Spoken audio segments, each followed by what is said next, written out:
Yang saya hormati Bapak Asisten 1 seluruh Kabupaten Kota, kemudian dari DPRD Kabupaten Kota, ya terima kasih banyak. Ini ujar orang Banjar, jangan malibiu jatusan MK nomor garing PU garis datar 22 tahun 2024 yang kemudian dibacakan tanggal 26 Juni tahun 2024. Boleh dilangsung aja, Mas? Ya, ini cuma sekedarnya saya. Boleh langsung saja? Boleh? Ya, langsung saja, Mas. Ya, langsung. Boleh langsung? Ya, langsung? Ya, di sini. Saya sebelum kita pada putusan MK nomor 1, sebenarnya ini ada 2 penyakit kalau kita bilang ya kemarin tuh. Saya melihatnya ada 2 penyakit ya. Yang pertama itu adalah yang disebut dengan coatal effect, dan yang kedua adalah proxy war.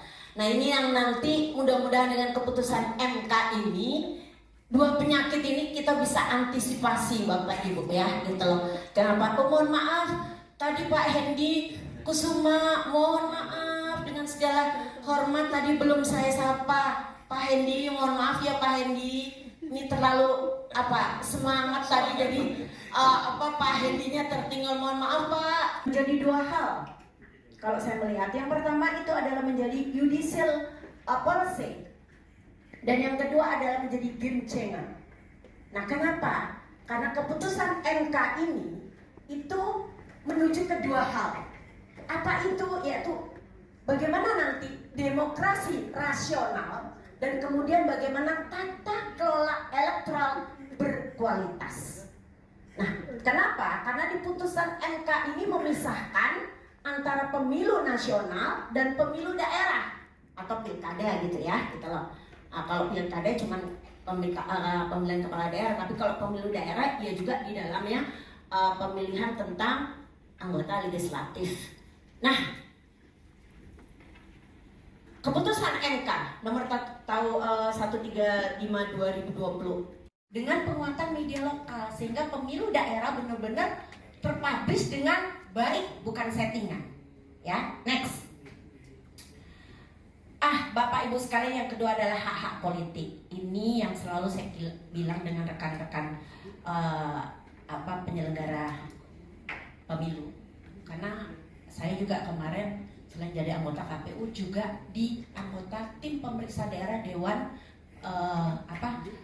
Kehormatan Penyelenggara Pemilu. Jadi ibaratnya yudikatifnya untuk penyelenggara pemilu. Jadi biasanya kalau saya menyidangkan atau mengadili rekan-rekan yang melanggar kode etik, yaitu Bawaslu dan KPU, itu di ruangan ketua Kajati sama Rida seberang sana, Pak. Kalau kita ngadili mereka ya misalnya nerima sogokan, ya kayak gitu lah.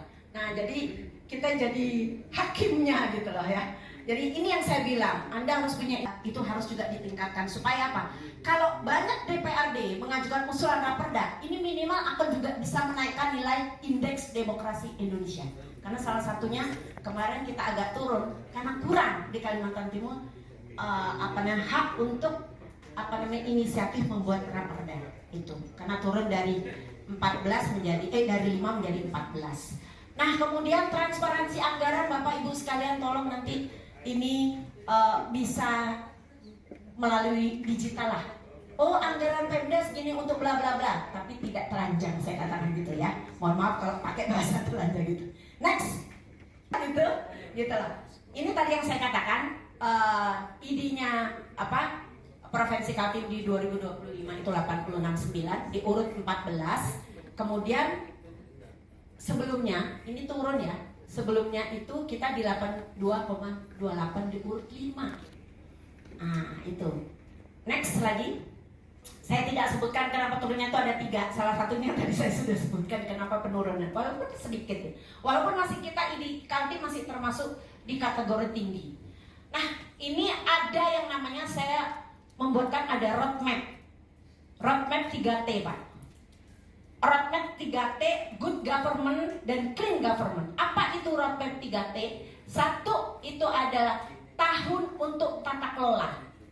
Tahun tata kelola itu dari dari 2025 sampai 2028. Kenapa saya sebutkan itu? Karena kita di 2029 itu adalah kita mau pemilu nasional. Yang kedua, adalah tahun tertib nasional di 2029. Karena kita mau pemilu nasional serentak. Nah, yang ketiga itu adalah nanti di tahun trust atau kepercayaan di tahun 2030 sampai 2031. Nah, ini saya tidak sebutin, nanti di kesimpulan saya buatkan cepat. Good government dan clean governance berbasis musrembang dan pembangunan inklusif ini itu basisnya dari apa Bapak Ibu sekalian?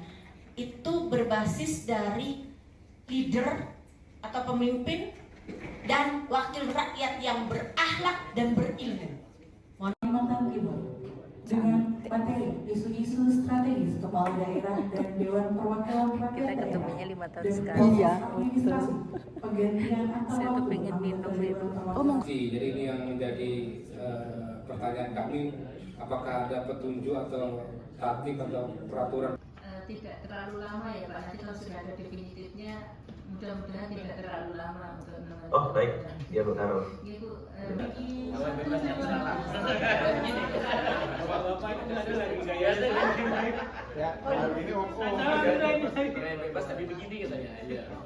1, 2. Ini bapak-bapak.